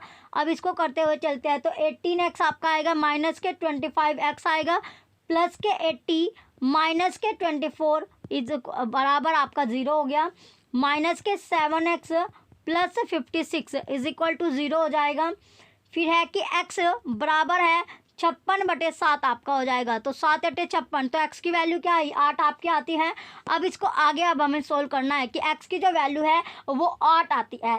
तो x की वैल्यू कितनी आई, 8। तो अब कौन से ऑप्शन में ये हम रख सकते हैं, तो ये आपके ऑप्शन दिया गया है। तो इसमें चलिए, इसमें जो आपका है अगला कि 5x माइनस, तो ये हम, तो ये है आपका जो है आगे कि 5x - 5 बराबर 2 आपका है। तो इसमें आपको वैल्यू रखनी है कि x - 3 + के 5, तो x की जो वैल्यू आई थी 8 आपकी थी यहाँ पर, तो 5x - के 25 बराबर 2x - के 6 + 5, तो 5x - के 25 - के 2x + के 6 - के 5 = 0 हो जाएगा। तो 3x - 25 4 = 0, तो 3x बराबर हो जाएगा 24। तो x की जो है 24/3 आपका हो जाएगा, तो 3 × 8 = 24, तो इसका x की वैल्यू इसकी भी 8 आती है। तो इसमें ऑप्शन फोर्थ आपका राइट है। तो ये ऑप्शन फोर्थ यानी जो इक्वेशन आपके इसमें हम रखेंगे, तो इसका आंसर भी क्या आता है, 8 आपका आएगा। चलिए नेक्स्ट क्वेश्चन है अब आपका क्वेश्चन नंबर 47 कि 11x - 16y + 7a प्राप्त करने के लिए 5y - 13x - 8a में से क्या घटाना चाहिए। तो इसमें से क्या घटाना चाहिए इसमें पूछा गया है। तो चलिए, इसमें ये आपकी जो इक्वेशन है ये आपको दिया गया है 5y - 13x - 8a तो माइनस z बराबर आपका है, z बराबर कितना है 11x आपका हो गया, 11x माइनस के 16y और प्लस के 7a आपका है, प्लस के 7a हमने ले लिया। अब इसको सोल्व करते हुए अगर हम चलते हैं, तो ये हो जाएगा 5y - 13x - 8a z बराबर 11x माइनस के 16y प्लस के 7a अब होगा आगे 5y - 13x minus 8a minus z minus 11x plus 16y plus ये माइनस आपका हो जाएगा 7a इज इक्वल टू 0 आपका हो गया। अब इसके आगे चलते हैं, आगे आएगा इसमें, या फिर इस तरह हम कर ले 5y प्लस के 16y माइनस के 13x माइनस के 11x माइनस के 8a माइनस के 7a माइनस के z इज इक्वल टू 0 हमने कर लिया, इज इक्वल टू 0। तो अब आपका आएगा कि यह हो जाएगा 21y plus minus 24x minus 15a minus z is equal to 0। तो ये हो जाएगा कि z की जो वैल्यू है वो कितनी 21y माइनस 24x माइनस के 15a। तो इसमें ये z बराबर आपका आता है 21y माइनस 24x माइनस के 15a। तो ये आता है ऑप्शन सी में, तो ऑप्शन सी इसमें राइट हो जाएगा। चलिए नेक्स्ट, अब आपका क्वेश्चन है क्वेश्चन नंबर 48। जो गणित है उसके संदर्भ में गणित क्षेत्रों से विद्यालय में आने वाले बच्चों के लिए निम्न में से कौन सा कथन सही है। तो कौन सी स्टेटमेंट सही होगी ये पूछी गई है। तो ऑप्शन ए है इसमें, उन्हें विविधता गणित सीखने की कोई आवश्यकता नहीं है क्योंकि वह उनके काम नहीं आएगा, रॉन्ग। ऑप्शन बी, उनके पास मौखिक गणितीय परंपरा और ज्ञान की प्रचुरता है, बिल्कुल सही आपका है। तो ऑप्शन बी इसमें राइट हो जाएगा। ऑप्शन नंबर जो सेकंड है वो राइट आपका है। नेक्स्ट आता है क्वेश्चन नंबर 49 है कि निम्नलिखित कथनों को आपको पढ़ना है। ये कथन जो आपको दिए गए हैं इन कथनों को आपको पढ़ना होगा। तो कथन स्टेटमेंट जो दी गई है, पहली स्टेटमेंट है कि ए अभिगृहित प्रस्ताव है जिन्हें मान लिया जाता है, जिन्हें क्या लिया जाता है यानी मान लिया जाता है, बिल्कुल सही आपका है। सेकंड है अभिगृहित विशेष प्रेम्य है, रोंग। सी है कि अभिगृहित परिभाषाएं है, रोंग। डी अभिगृहित को सिद्ध करने पर वह प्रेम्य बन जाता है, रोंग। तो इसमें सिर्फ पहली स्टेटमेंट आपकी सही होगी। तो इसमें राइट आंसर आता है ऑप्शन नंबर, सिर्फ पहली स्टेटमेंट सही है तो ऑप्शन 4 राइट होगा। नेक्स्ट आता है क्वेश्चन नंबर 50 कि निम्नलिखित में से कौन सा कथन विद्यार्थियों द्वारा गणित में की गई अशुद्धियों के समसामयिक निरीक्षण पर प्रकाश नहीं डालता है। तो कौन प्रकाश नहीं डालेगा।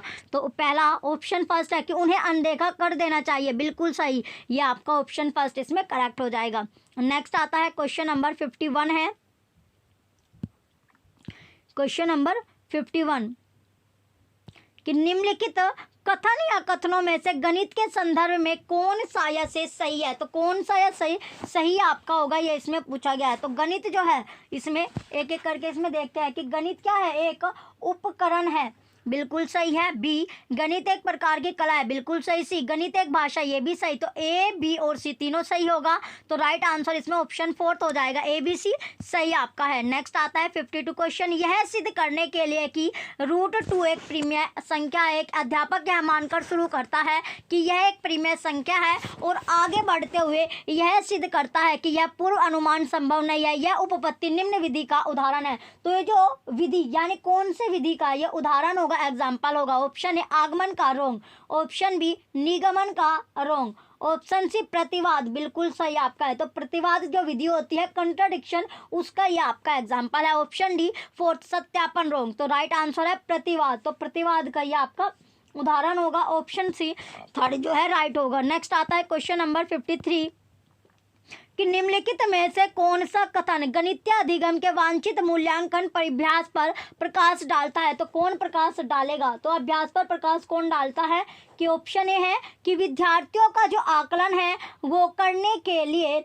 केवल कागज कलम वाला कार्य उपयुक्त है क्योंकि उनमें सही उत्तर की आवश्यकता होती है, रोंग। नेक्स्ट ऑप्शन है ऑप्शन बी, सेकंड के विद्यार्थियों का आकलन करने के लिए वार्तालाप करना और एकक विचार विमर्श करना भी लाभदायक हो सकता है, बिल्कुल सही है। तो ऑप्शन सेकंड यहाँ पर राइट हो जाएगा। नेक्स्ट आता है क्वेश्चन नंबर 54 कि गणितीय अधिगम के लिए निम्नलिखित में से कौन सा कथन सही होगा। तो कौन सी स्टेटमेंट सही है वो पूछी गई है। पहला कि प्रत्येक व्यक्ति गणित सीख सकता है और उसमें सफल हो सकता है, बिल्कुल सही है। यानी हर कोई जितने भी व्यक्ति हैं सभी के सभी क्या है जो मैथ होता है वो सीख सकते हैं और उसमें सक्सेस भी पा सकते हैं। तो ऑप्शन फर्स्ट इसमें राइट हो जाएगा। नेक्स्ट है 55 क्वेश्चन है, अनुपात और समानुपात प्रत्यय को समझने के लिए आनुपातिक विवेचन की भूमिका को उजागर किया था। तो किसको उजागर किया था? भूमिका को। तो ऑप्शन ए है कि वैन हिले ने, रोंग। ऑप्शन बी जोल्टन डाइनस ने, रोंग। ऑप्शन सी है जीन पियाजे ने, बिल्कुल सही है। ऑप्शन डी लेव वाइगोत्स्की ने, रोंग। तो इसमें जो आपका अनुपात और समानुपात जो प्रत्यय है उसको समझने के अनुपातिक विवेचन की जो भूमिका है वो उसको उजागर करने वाले कौन थे? जीन पियाजे थे। तो ऑप्शन थर्ड राइट हो जाएगा। नेक्स्ट आता है क्वेश्चन नंबर 56। एक विद्यार्थी है जो बीजगणित की उन साप्ताहिक समस्याओं को हल नहीं कर सकता है जिन्हें स्थानांतरण सम्मिलित होता है, सर्वोत्तम उपचारात्मक योजना है। तो योजना क्या होगी? ऑप्शन ए है कि संख्याओं के संस्थानन के अभ्यास के लिए अधिक प्रश्न देना, रोंग। ऑप्शन बी अन्य भाषाओं की साप्ताहिक समस्याओं के अभ्यास के लिए अधिक प्रश्न देना, ये भी रोंग हो जाएगा। नेक्स्ट ऑप्शन आता है ऑप्शन थर्ड कि छात्र को साप्ताहिक समस्या का अर्थ आसान भाषा में समझाना, रोंग। ऑप्शन फोर्थ है कि विकल्प विधि से समानता प्रत्यय को समझाना, बिल्कुल सही आपका है। तो ऑप्शन फोर्थ इसमें करेक्ट आपका है। नेक्स्ट क्वेश्चन है 57। गणित अध्यापन की समसामयिक की समझ अध्यापकों को निम्नलिखित सभी को करने को प्रोत्साहित करते हैं, केवल इसको छोड़कर। तो किसको छोड़कर करती है? तो केवल इसको छोड़कर, यानी किसे छोड़कर करती है? तो सबसे पहले है कि ए, पहला ऑप्शन है कि सन्निकट हल प्राप्त करने की क्षमता को प्रोत्साहित करना, रोंग। सेकंड है कि समस्याओं के परिकलन का परिचय उसकी संकल्पनात्मक परिचय जो होता है उसके संकल्पनात्मक समझ से पहले कराना, बिल्कुल सही आपका है। तो इसमें ऑप्शन सेकंड राइट हो जाएगा।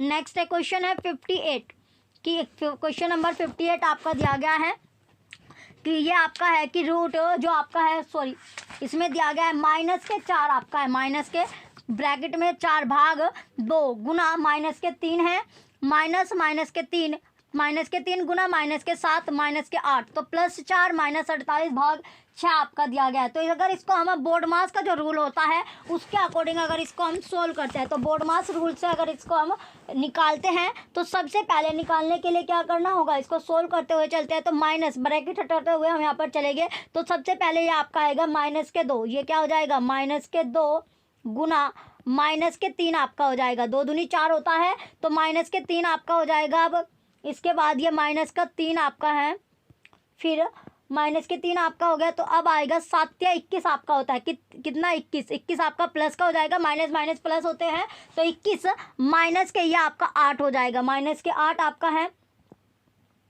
+4 आपका दिया गया है, +4 है, फिर आपका है माइनस के यानी 8 × 48 आपका होता है तो 8 आ जाएगा माइनस के। अब इसको आगे सोल्व करते हैं तो फिर आएगा 6, 3 दूनी 6 तो जब इसकी मल्टीप्लाई करेंगे तो ये आपका माइनस से प्लस आपका हो जाएगा, 6 आपका हो गया माइनस, फिर आपका आगे माइनस आपका आएगा यानी फिर इसका हो जाएगा 3, ये आपका है तो 3 -3 आपका दिया गया है। चलिए यहाँ पर -3 आपका हो जाएगा आगे।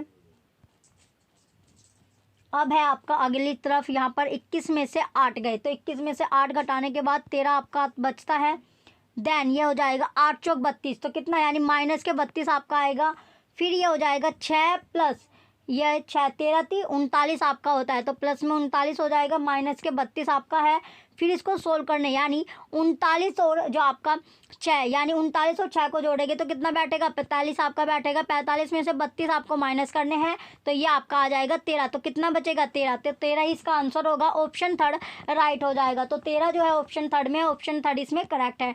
नेक्स्ट आता है क्वेश्चन नंबर 59 है जो फिर भिन्न आपको दिया गया है तो फ्रैक्शन है, फ्रैक्शन में आपको जो संख्या दी गई 44/49 है, 33/38 है, 22/25 है तथा 24/29 को अवरोही क्रम में निम्न प्रकार से लिखा जा सकता है। तो अगर अवरोही क्रम में हमें लिखना है तो अवरोही क्रम में हम किस तरह लिख सकते हैं? तो 44/9 आपका सबसे पहले ये आपका है तो जैसे 44/49 आपका है तो 44/49 को अगर हम सोल्व करते हैं ये आता है 0.89, फिर है 33/38 तो 33/38 को निकालने के बाद ये हो जाएगा 0.86, देन आता है 22/25 तो 22/25 इसको सोल्व करेंगे तो ये आएगा 0.88, फिर है 22/25 के बाद 24/29 तो इसे निकालने के बाद आएगा 0.89 2, ये आपका आएगा। अब इसे अगर हम भिन्न जो है, इसे सबसे पहले इसमें आती है 0.89, 0.89 आएगा। 0.89 बड़ा है किससे? 0.88 से। उसके बाद आएगा 0.88 बड़ा है किससे? 0.86 से।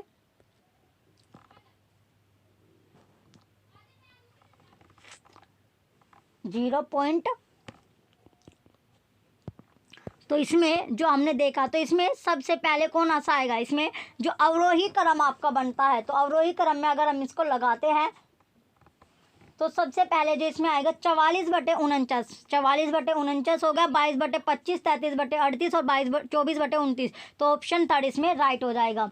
नेक्स्ट क्वेश्चन है क्वेश्चन नंबर 60, जो कि लास्ट क्वेश्चन है मैथ का हमारा। निम्न कथनों में से कौन सा कथन पूर्णांकों के लिए सत्य नहीं है? तो जब पूर्णांकों के लिए सही नहीं है तो कौन सा सही नहीं होगा? पहला ऑप्शन है कि गुणन साहचर्य होता है। जो गुणन है वो कैसा होता है? साहचर्य होता है, रोंग। ऑप्शन बी भाग क्रम विनिमय होता है, तो बिल्कुल सही है। थर्ड है फर्स्ट गुणात्मक तत्व समक है, रोंग। डी है फोर्थ है व्याकरण क्रम विनिमय नहीं है, रोंग। तो इसमें भाग जो होता है वो कैसा होता है? क्रम विनिमय आपका होता है। तो भाग क्या होता है? क्रम विनिमय है। ये कथन आपका सत्य होता है। कैसे? यानी देखिए यहाँ पर a minus b minus c is not equal a minus b minus c. तो a को भाग करेंगे अगर हम b से, और इसका भाग आपका हो जाएगा c, इज नॉट इक्वल किससे है? a भाग b भाग c। तो इसमें जो भाग है वो क्रम विन्याय होता है, और यह कथन आपका सत्य भी होगा। तो ये स्टेटमेंट आपकी सही भी होगी। तो इसमें हमने जहाँ जहाँ माइनस लिया था वहाँ पर भाग का निशान हमने लगा दिया, तो ये भाग से आपका सोल्व। तो ऑप्शन सेकंड इसमें राइट हो जाएगा। अब हम जो साइंस वाला सेक्शन है, साइंस वाले सेक्शन की ओर बढ़ते हैं। पहला क्वेश्चन आता है क्वेश्चन नंबर 61। तो मायरा जो है क्वेश्चन 61 में दिया गया है कि मायरा है वो किसी पैकेट को, कोई भी जो पैकेट होता है उसको पहुंचाने के लिए क्या करती है मायरा? तो मायरा किसी भी पैकेट को पहुंचाने के लिए 5 किलोमीटर दूरी पर अपनी जो सहेली के घर की, जो उसकी सहेली है उसके घर पर साइकिल चलाकर जाती है। वह जाते समय 12 किलोमीटर प्रति आवर की चाल से जाती है और लौटते समय 8 किलोमीटर प्रति आवर की चाल से लौटती है। उसकी समस्त यात्रा की जो औसत चाल आपको निकालनी है, तो एवरेज जो स्पीड है वो हमें यहाँ पर निकालनी है। तो एवरेज स्पीड क्या होगी? चलिए सबसे पहले इसमें मान लिया हमने जो ए, और यानी वापस जो जाने का समय है वो ए मान लिया और आने का समय बी हमने मान लिया। यानी जाने का जो समय है वो ए हो गया और आने का जो समय है ये हमने ए माना और यहाँ पर बी मान लिया। तो इसमें अगर इसको यात्रा के दौरान जो औसत चाल होती है, औसत चाल अगर हमें निकालनी है तो चाल बराबर, चाल औसत चाल के बराबर हम लेंगे 2ab प्लस सी प्लस ए, ये हमने लिया। तो ये हो जाएगा 2 गुना 12 प्लस 8, 2 गुना 12 गुना 8 आपका हो जाएगा। फिर है c प्लस ए, तो c प्लस ए हमें लेना है। ये आपका a प्लस बी आपका है, ये सॉरी ये आपका a प्लस बी है। तो a ये कितनी है हमारी? 12, 12 प्लस 8 ये हो गया। अब इसको निकालने के लिए क्या करना है? 2 यानी 12 दूनी 24, 24 गुना 8 आपका है बटे में 20 हो जाएगा। 12 और 8 20 होता है, 24 और की गुना हम 8 से करेंगे, 24 8 96 आपका होता है 20। तो 20 से इसको डिवाइड करने पर 9.6 किलोमीटर पर आवर आपकी आती है। स्पीड क्या आई? 9.6 किलोमीटर पर आवर। तो ऑप्शन सेकंड यहाँ पर राइट हो जाएगा। नेक्स्ट आता है क्वेश्चन नंबर 62 कि निम्नलिखित में से किस समुच्चय में केवल दूरी मापने के मात्रक है? तो दूरी मापने के जो मात्रक है किस में आपके दिए गए हैं? तो चलिए देखते हैं। ऑप्शन फर्स्ट आपका दिया गया है इसमें कि मीटर प्रकाश वर्ष हर्ज, रोंग। सेकंड ऑप्शन है बालिस्त्र वर्ष प्रकाश वर्ष, ये भी रोंग हो जाएगा क्योंकि वर्ष इसमें दिया गया। सी है कि बालिस्त्र मीटर और प्रकाश वर्ष, ये आपका बिल्कुल सही है। डी है मीटर हर्ज बालिस्त्र, ये रोंग आपका। तो इसमें राइट आंसर इसमें ऑप्शन थर्ड आपका है। नेक्स्ट आता है क्वेश्चन नंबर 63 कि समीर जो है उसने अपने कंचे गोली को फर्श पर बिछे 3 विभिन्न पृष्ठों सतह तनी हुई सेलोफोन सीट कालीन और समाचार पत्र पर लुढ़काता है। कंचे पर लगने वाला जो घर्षण होता है, जो फ्रिक्शन होता है, जैसे आप अपने हाथ को रगड़ते हो उसी तरह जो घर्षण है, घर्षण बल बढ़ते क्रम में किस प्रकार होगा? तो बढ़ते क्रम में आपको ये घर्षण बल लगाना है, बताना है। तो सीक्वेंस जो होगा, तो इसमें सीक्वेंस बताना है कि कैसे होगा। तो ऑप्शन ए है कि समाचार पत्र सेलोफोन सीट कालीन, रोंग। ऑप्शन बी है कि समाचार पत्र कालीन सेलोफोन सीट, रोंग। फिर है सेलोफोन सीट समाचार पत्र और कालीन, ये बिल्कुल सही आपका है। तो जब इसमें जो सेलोफोन सीट कालीन और समाचार पत्र पर आपका जैसे ही हम लुढ़काने से क्या होगा, जो कंचे हो गए, कंचे पर लगने वाला जो घर्षण बल है वो बढ़ता हुआ आपका जाएगा। तो इसमें राइट आंसर आपका ऑप्शन थर्ड हो जाएगा। अब आता है नेक्स्ट आपका क्वेश्चन है 64 क्वेश्चन है। कोई पिंड है, कोई भी जो पिंड है वो रेखीकृत किसी एक समान वर्ग से गतिमान है। यदि समय को एक्स अक्ष पर निरूपित किया जाए तो नीचे दिया गया कौन सा कथन सही होगा? तो कौन सी स्टेटमेंट यहाँ पर सही होती है? तो इस गति का जो दूरी समय ग्राफ एक्स अक्ष के समांतर एक सरल रेखा होगी, रोंग। फिर सेकंड ऑप्शन है इस गति का वेग समय ग्राफ जो है वो वाई एक्स के समांतर एक सरल रेखा होगी, रोंग।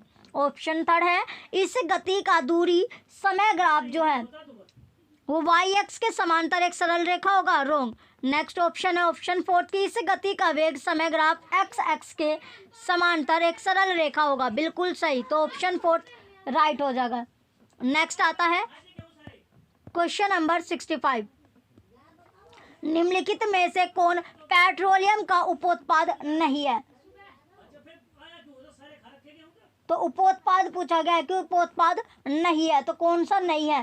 ए पहला है पैराफिन और मोम, रोंग। सेकंड है कोक, बिल्कुल सही आपका है। थर्ड है बिटमेन, रोंग। फोर्थ है स्नेक तेल, रोंग। तो स्नेक तेल कौन सा होता है? जो लुब्रिकेंट आपका होता है। तो इसमें राइट हो जाएगा कोक। तो केक जो होगा बिल्कुल सही होगा। तो कोक जो होता है वो कोयले के लिए तैयार किया जाने वाला ठोस ईंधन होता है। तो कोक जो होता है किसके लिए तैयार किया जाता है? कोयले के लिए। तो कोयले से तैयार किया जाता है। जो कोक है वो कोयला जो होता है आपका उससे तैयार किया जाने वाला एक ठोस ईंधन होता है। कैसा? सॉलिड आपका सॉलिड फ्यूल आपका होता है, ठोस ईंधन होता है।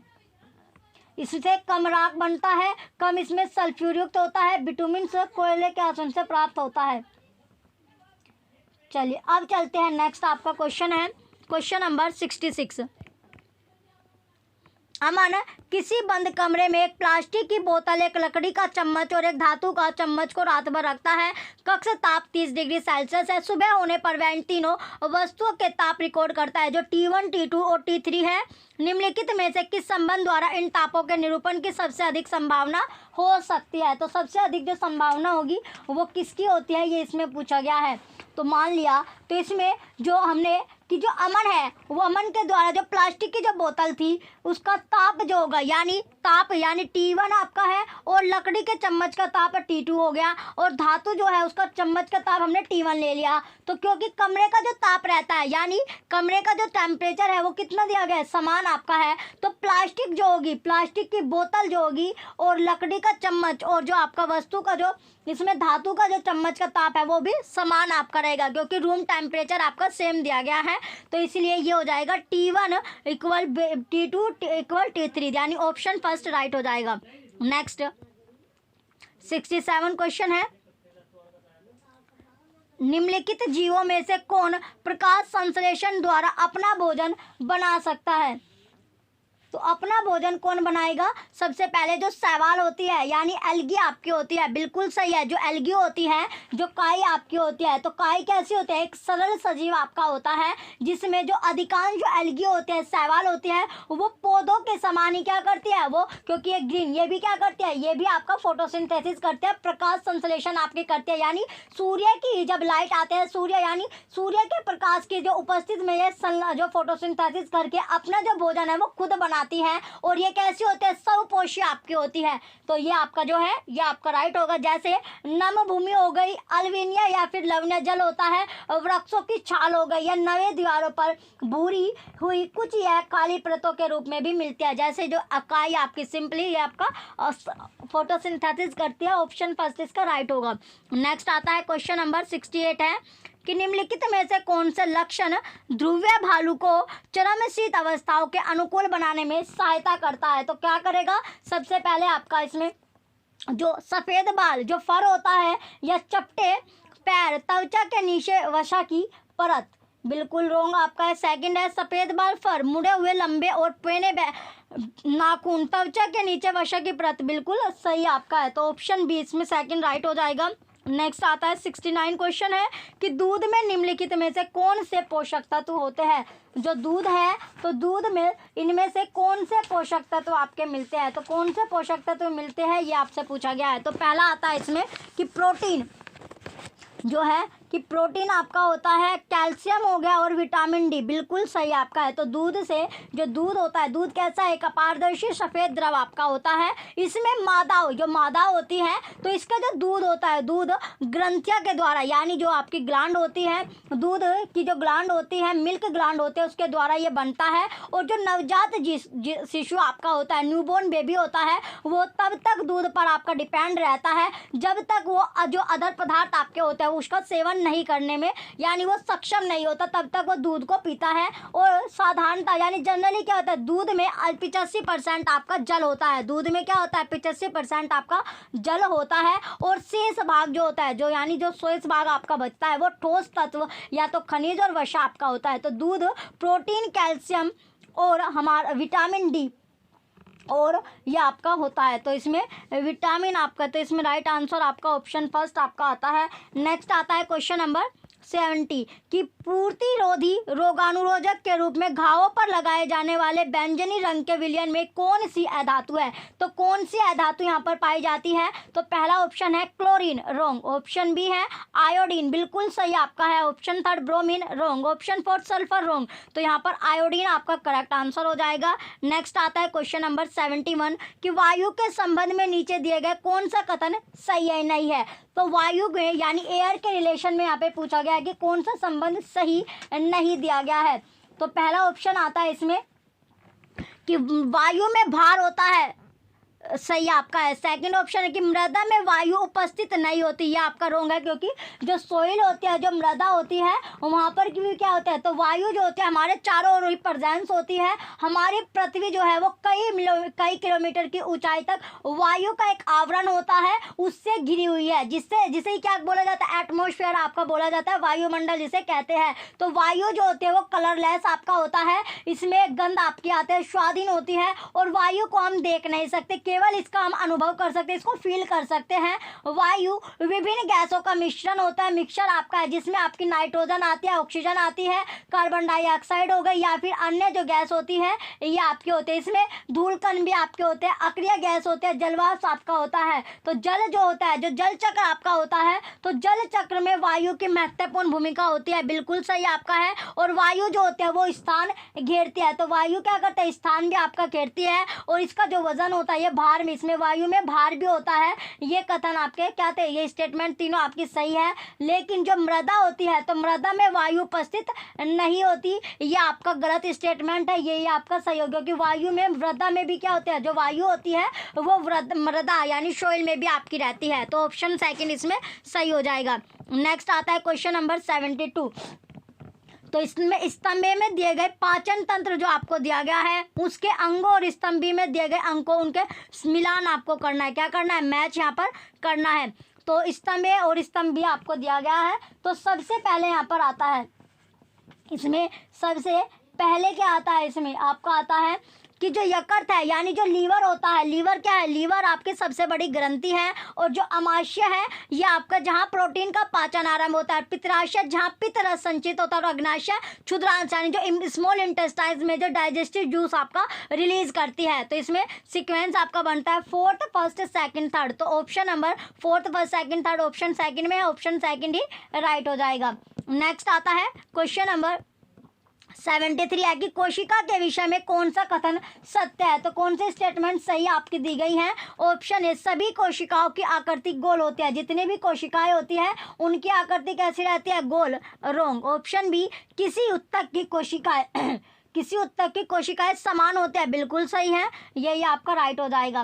नेक्स्ट आता है क्वेश्चन नंबर 74 कि निम्नलिखित में से किन का जनन की विद्या से सही मिलान किया गया है। तो जनन की विद्या से आपको मिलान इस यहाँ पर करना है। तो ईस्ट है, तो जो ईस्ट होता है उसमें क्या होता है, बडिंग होता है, मुकुलन आपका बिल्कुल सही होगा। आलू कैसा होता है, वेजिटेटिव प्रोपोगेशन आपका है कि आलू को काट कर आप बोते हो। तो ये कायिक, ये क्या होता है, जो आलू है, आलू जो होगा इसमें आपका आलू होता है कायिक प्रवर्धन, वेजिटेटिव प्रोपोगेशन होता है। शैवाल जो एल्गी होती है, जो काई होती है, तो काई क्या करती है, जो काई होती है ये आपका खंडन करती है। क्या करती है, खंडन, यानी फ्रेगमेंटेशन आपका करती है। और जो कवक होता है, फंजी, यानी जो फुई आपकी लगती है, ये स्पोर फॉर्मेशन आपका होता है।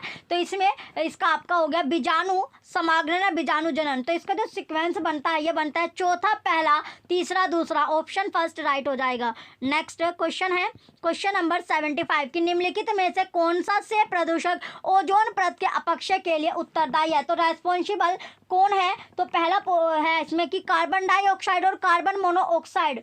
रॉन्ग। ऑप्शन बी, क्लोरोफ्लोरोकार्बन, बिल्कुल सही। जो ओजोन परत में जो सुराख हो रहा है, जो वहां पर छिद्र हो रहा है, हूल आपका बनता जा रहा है, उसका जो वो किसके कारण हो रहा है, क्लोरोफ्लोरो जो कार्बन आपका होता है CFC के कारण।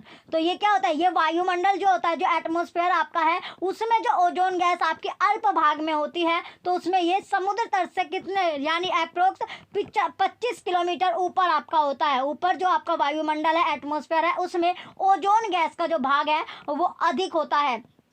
यह गैस जो, ये गैस कैसी होती है, सौर प्रकाश में, जो सौर प्रकाश आपका होता है उसमें उपस्थित होती है, जिसे आपका पराबैंगनी किरणें भी आपका बोला जाता है, जिसको पराबैंगनी के किरणें आप बोलते हो, अल्ट्रावायलेट लाइट आपको बोलते हो। तो ये पृथ्वी पर आने से रोकने का क्या करते हैं, कार्य आपका करता है, जिससे वायुमंडल के जो ऊपरी वातावरण आपका होता है, जो एटमॉस्फेयर का ऊपर वाला जो एनवायरनमेंट है, वातावरण आपका होता है, उसमें ओजोन का निर्माण क्या हो, सूर्य के द्वारा निकलने वाली जो किरणें होती है पराबैंगनी यानी अल्ट्रावायलेट रेज होती है, उन पर ऑक्सीजन पर क्रिया के कारण ये होता है। तो इसमें CFC आपका ऑप्शन सेकंड राइट हो जाएगा। नेक्स्ट है 76 कि निम्नलिखित में से कौन सा समुच्चय संचारी रोगों को निरूपित करता है। तो कौन है निरूपित यहाँ पर करेगा, सबसे पहले ऑप्शन है रक्तचीनता, स्कर्वी, अतिसार, हैजा। रॉन्ग।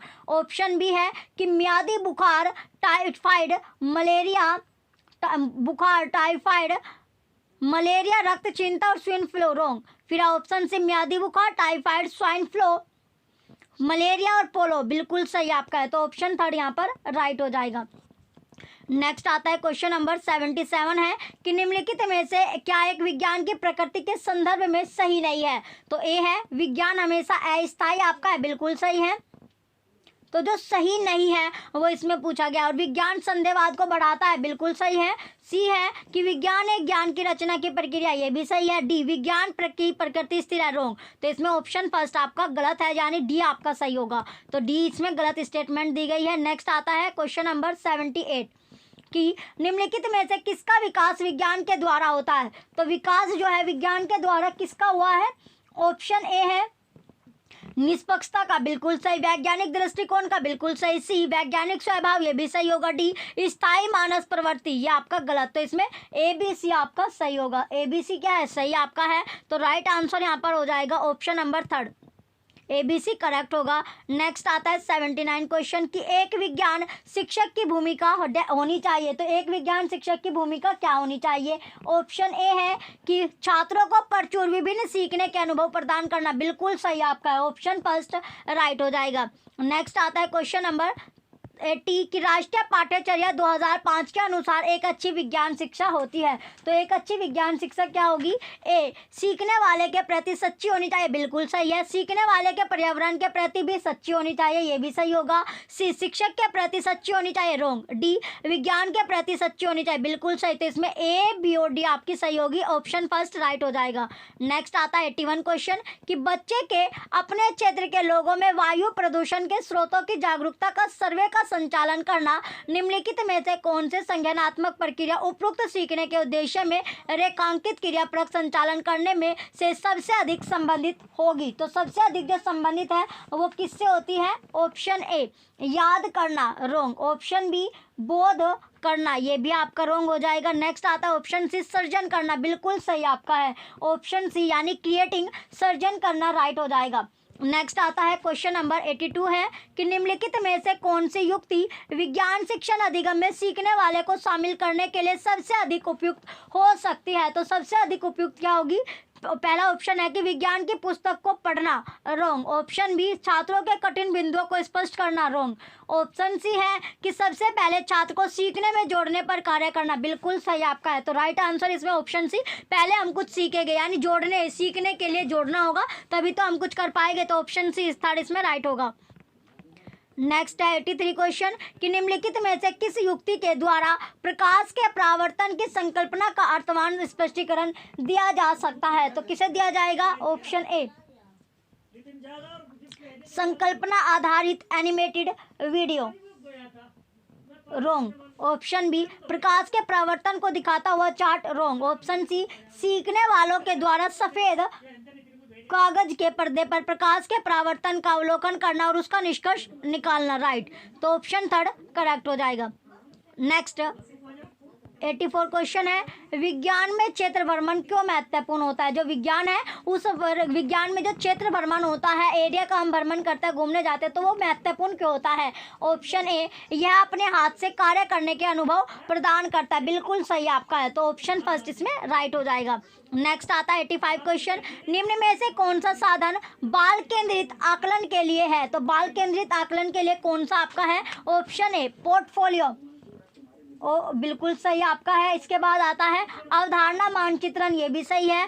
फिर है पेपर पेंसिल परीक्षण, रोंग। फिर आपका आता है इसके बाद कि जर्नल लिखना, ये भी बिल्कुल सही आपका है। तो इसमें ए बी डी आपका सही होगा, ऑप्शन सेकंड राइट हो जाएगा।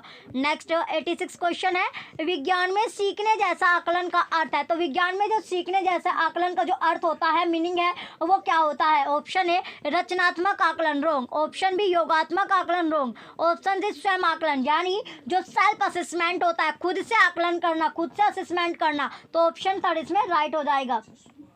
यानी आकलन एक व्यापक शब्द होता है। इसमें क्या होता है? जो विद्यार्थी होता है, जो स्टूडेंट होता है, उसका जो कौशल ज्ञान होता है, योग्यता होती है, या जो बच्चा होता है वो समूह के मार्गदर्शन के रूप में उभर रहा है। तो इसमें ऑप्शन जो थर्ड है स्वयं आकलन, असेसमेंट, इसका राइट हो जाएगा सेल्फ असेसमेंट। नेक्स्ट आता है क्वेश्चन नंबर 87 है कि अमृता कोई विद्युत परिपथ व्यवस्थित करने का प्रयास कर रही है, उसके पास पर्याप्त संख्या में संयोजक तार नहीं है। परिपथ को पूरा करने के लिए वह नीचे दिए गए पदार्थों में से किस एक का उपयोग कर सकती है। तो किस एक का वो उपयोग करेगी? ऑप्शन ए मोटा धागा जो होता है, रोंग। ऑप्शन बी स्टील का तार, बिल्कुल सही है। तो स्टील वायर का वो यहाँ पर यूज़ करेगी, क्योंकि जो स्टील का तार आपका होता है ये आपका विद्युत आपका, तो इसमें स्टील का तार आपका राइट हो जाएगा। अब है नेक्स्ट आपका ऑप्शन सेकंड राइट होगा। नेक्स्ट है क्वेश्चन नंबर 88 कि सही कथन, आपको सही स्टेटमेंट यहाँ पर आपको पहचाननी है। तो ऑप्शन ए है कि अवतल दर्पण सदैव ही सीधा प्रतिबिंब बनाता है, रोंग। ऑप्शन बी कि अवतल दर्पण सीधा प्रतिबिंब भी बनाता है और उल्टा प्रतिबिंब भी बनाता है, ये आपका बिल्कुल सही है। तो जो आपका अवतल दर्पण आपका होता है, तो अवतल दर्पण कौन सा होता है? तो अवतल जो दर्पण होता है वो आपका है यानी कॉनकेव जो मिरर होता है, तो कॉनकेव मिरर दोनों आपका बनाता है। अवतल दर्पण सीधा प्रतिबिंब भी बनाता है, उसके साथ साथ वो उल्टा प्रतिबिंब भी बनाता है।